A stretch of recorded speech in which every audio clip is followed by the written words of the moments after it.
Monday, week 3, November 1998. We're at the show right after Summer or Survivor Series, featuring another screw job. I didn't mention it last episode, blew right past me, where Vince McMahon screwed another possible champion out of the title. This time he screwed Mankind out of The Rock. Yes, we copied the real life thing because you know what? It worked. And if it worked, and I don't think of anything better way to do it, I'll do it. I'm just going to copy it. Because, I mean, a lot of the main events in WWF really just were great. And then mid-card stuff, yeah, mine's like kind of similar. It's a little more 2000, except without Chris Jericho and Big Show. But, you know, there's just a lot of stuff going on. We're still in a full screen mode. I don't know what the hell any of this shit is. Forget it. I forgot. I'll change it back next time. Unless you guys like it, comment. But actually, you know what? Don't even bother because I'm like a year ahead already. So when you comment this, I'll probably be playing TEW 2016, which is announced today. I'm going to buy it because I figured people would want to watch it, and I'm interested in it. So back to the normal show. We got Brian Pillman became Intercontinental Champion. The Rock became Heavyweight Champ as a heel. We were turning The Rock face. The Rock was the face at the time in real life, but we're not going to turn him face and then, you know, after Nation and turn him back heel. Because in the game, that would get hurt. So we pretended to turn him face. And then we kept him heel. This time, instead of, you know, just being by himself with the Nation, being the leader, he's with the hot heel Vince McMahon, and they're really kicking ass together. Or, I mean, going to start. Owen Hart was revealed to be a new member of the Un-Americans. He fits the stable. You know, you got all Un-American people against America. When Owen Hart was with the Nation Domination, it's time for a change. So, yes, Owen jumps in another stable. Yes, it's kind of against DX once again, but you know what? That's fine. I know a lot of people love Owen Hart, and he thinks he should be main eventing. I agree. Maybe after, you know, my story plans with at WrestleMania 16 or 15. I'm booked till WrestleMania 15. After that, it's a clean slate. I have some ideas for WrestleMania 16 that I'm probably going to do. But then from WrestleMania 15, well, night after WrestleMania 15 and WrestleMania 16, I have no idea what I want to do. So maybe, yeah, Owen Hart could get even in a title run. I think that would be cool. But yeah, he's in another stable. I'm figuring in real life people would be okay with that, but be like, oh, come on, that's Owen Hart, most underrated used guy in the company. But it's not like he's being given shits here. He's given something that, you know, put time into. And Un-Americans are getting a lot of TV time. Mankind versus The Undertaker, reunited feud for one night only. Mankind versus Undertaker ends when Mankind won after Stone Cold Steve Austin interfered, causing Undertaker a match. Because Undertaker cost Stone Cold the match, so they cost each other the match. And you can figure out what's going from there. They're actually in the semi-main, second to last, what's called angle segment. That's it. Second to last segment. Chris Candido defeated the Godfather to retain the European title after Kurt Hennig interfered. D'Lo Brown ran in to make the save. So pretty much this is going to be the return of Kurt Hennig to the ring. We saw the Faces Team APA defeat Team Marvelous Ones when Bradshaw was the sole survivor. And then Vince McMahon returned, but he's on a wheelchair. So let's kick it off with, I don't remember. Don't look. Here, The Rock's in the ring cutting a promo on his match last night with Mankind. When X-Pac comes in and says, you know what? He would say something along the lines like, Mankind is a good man. You screwed him over. You cheap sellout. This, that, and other. And I got 2 words for you. Suck it. Suck this. Suck that. You know, just being arrogant, but being cocky, and The Rock just being straight man, serious in the way. From there we go to Chris Candido versus D'Lo Brown. Chris Candido defeats D'Lo Brown after once again Kurt Hennig interfered. So the story is, okay, Chris keeps on having Kurt interfere. Maybe Chris can't do it without Kurt, or, you know, we're starting to set up stuff there with Kurt coming back to the ring and so forth. Sorry if you guys hear me breathing. Talk fast and I'm trying to talk loud. That way, you know, just because I can. Here, the Godfather runs in and chases off Chris Candido from hurting D'Lo Brown, returns the favor. Following that, Triple H cuts a promo on Brian Pillman. He's not with DX. Gets a little bit of time here, 4 minutes. I think this would be in the ring. He comes down, so 4 minutes plus his entrance. Says, you know what, Brian Pillman, last night you were the better man, so I respect that. but I'm coming back for my Intercontinental title, and I'm going to win it again. Here, Bob Holly versus Ahmed Johnson. Ahmed Johnson picks up the win here at the Pro River Plunge. Kind of flopped with Ahmed Johnson this past year. WrestleMania 14, he was pretty hot. And then, I mean, not hot, but he was doing pretty good as a face. Did alright. Did a couple little things here. You know, he had a bad gimmick, so we switched to a sucker gimmick. Pretty much like Booker T. So maybe Ahmed Johnson's our Booker T. Got 97 rating. Very happy about that. So that means that could be his gimmick for another 5 years. You know, I can just change him heel, then change him back face. You know, Ahmed Johnson, see, this is one of the guys who doesn't have a set path. Like Stone Cold, we pretty much followed his set path so far. The Rock, we made a couple differences. Like, he joined the Nation differently. He never got hurt. But other than that, we set path. Triple H followed a set path. I think the Undertaker and Mankind, we changed their paths a little bit, have them feud a little bit earlier, longer. So Ahmed Johnson, like I was saying, is one of those guys who, you know, I could have a main event, but I probably won't because his in-ring skills are shits. Not the shits, but they're not great. But he could be a mid-card champion, and he could always be thrown in a tag team. Him and Rikishi have good chemistry. But like Rikishi, he's a singles guy. Even though I use him like multi-man matches all the time. It's a cop-out on me. Following the match, the lights go out in the arena, red lights start flickering, and then the lights come back on. Ahmed Johnson's just covered in blood. So we wonder who that is. Obviously, it's Gangrel. So this is the start of a new feud.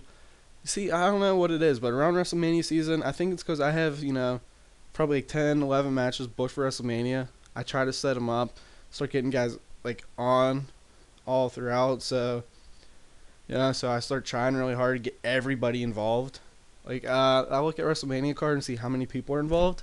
Just to let you guys know. I know there's 4, maybe 5 guys not involved as of right now. That are not. Here, Rikishi versus Marc Mero continuing the 5 versus 5 traditional match last night. Excuse me for a second. Here, Rikishi gets the win, but Bradshaw interferes, so the story would be, you know, the announcer's like, oh my god, Rikishi paid APA to help him win the match.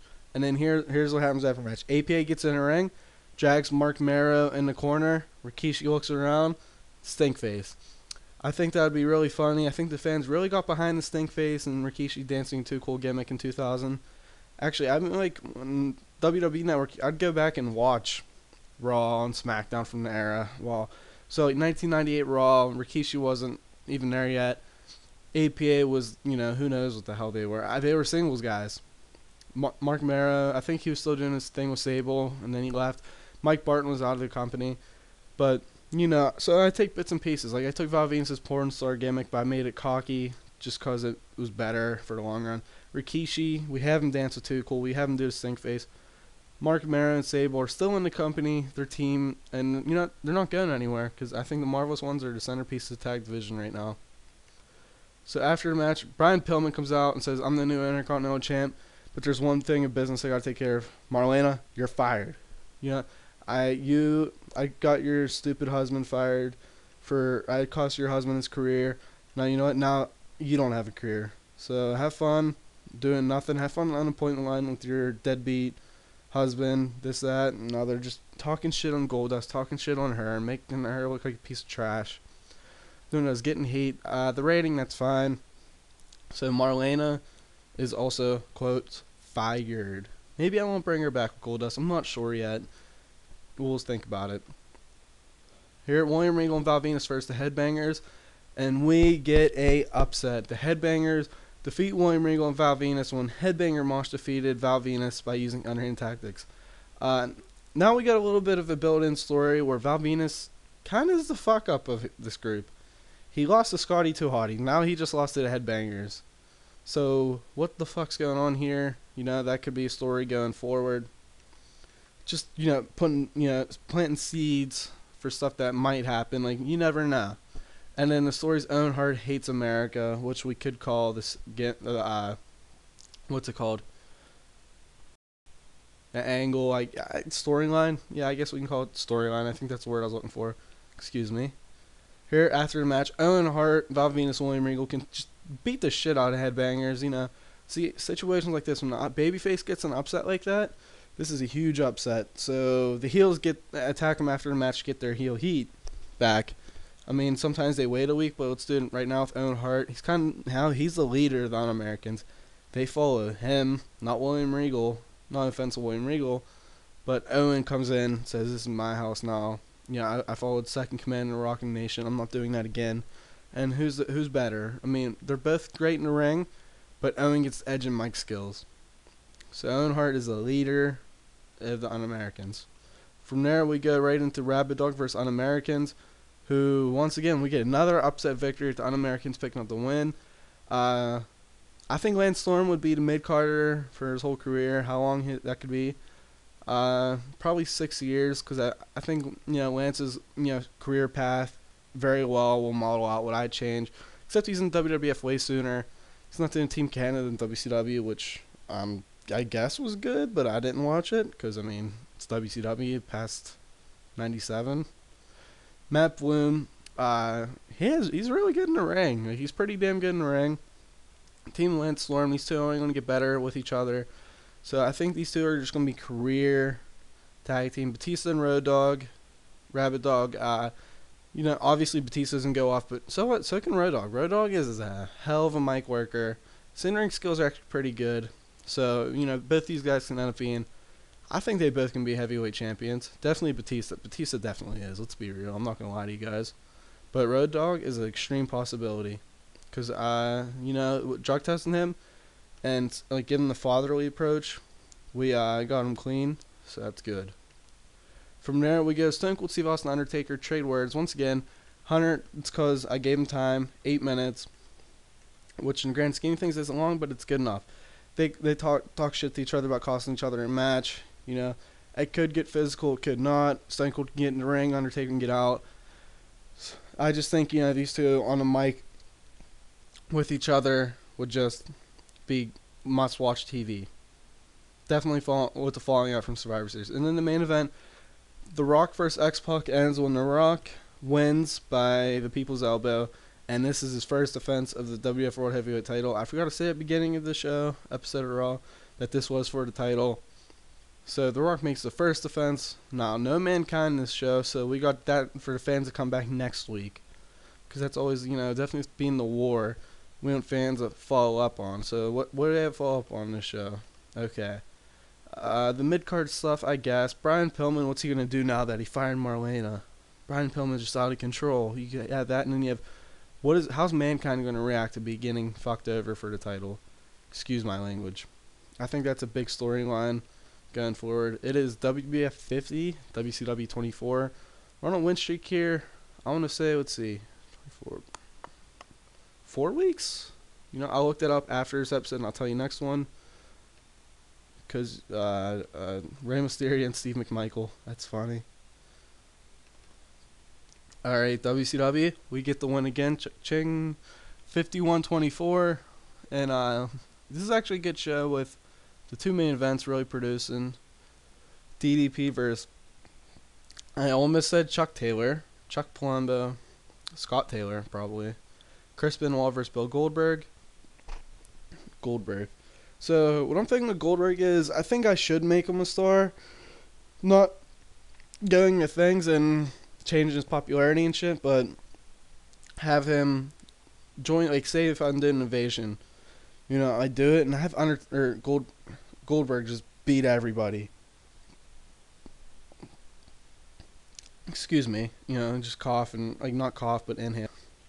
So, yeah, I was thinking having Goldberg beat everybody, guys in WCW, guys in WWF, just destroy people, be on a warpath, and then have Undertaker Streak versus Streak. I don't know yet, because, that's, 2 years from now, and Goldberg, I don't know, his matches were, his moves were sick and really cool. A jackhammer's badass, but, But then again, Stone Cold versus Goldberg, that's enticing to me. It depends how WCW handles them going forward. So we're going to call an episode there. Thank you guys for watching so much. I really hope you guys are really enjoying the series. It's crazy. I look back at Survivor Series 97, and then I look at this year, and it's just different. And then I look back the first WrestleMania, last year's WrestleMania, Now I'm looking forward to card for this WrestleMania. Each just get better and better, really, to me. I mean, the main events all 99s, 98s, but it's the undercard. Like the first WrestleMania, we had like 6, 7 matches. Last year we had 10, 11. That's what we're gonna aim for this year. But just I think more stories, better wrestlers, and a part of me that always is a problem that I'm starting to notice now that I look at WrestleMania 16 is multi-man matches. Now, like, I don't know if people like that or don't, but I like trying to get as much people as on the card as possible, but not if it hurts the angle. Now, if an angle requires a singles match like Stone Cold versus Bret Hart, I'm not going to change that. Or, I'm sorry, it was Bret Hart versus Shawn Michaels. Screw me. I didn't add Stone Cold to that because that wouldn't have been... why Shawn Michaels there?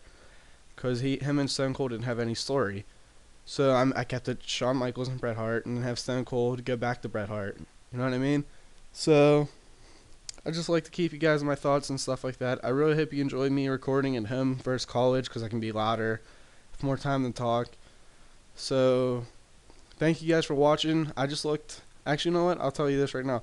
It's January 8th, 2016. I'm off work, so I'm recording today. And I don't even know what the hell that is. So I'm recording today, and we're 91 episodes after this one in the can from the last episode we released. We're starting King of the Ring and release that Tuesday.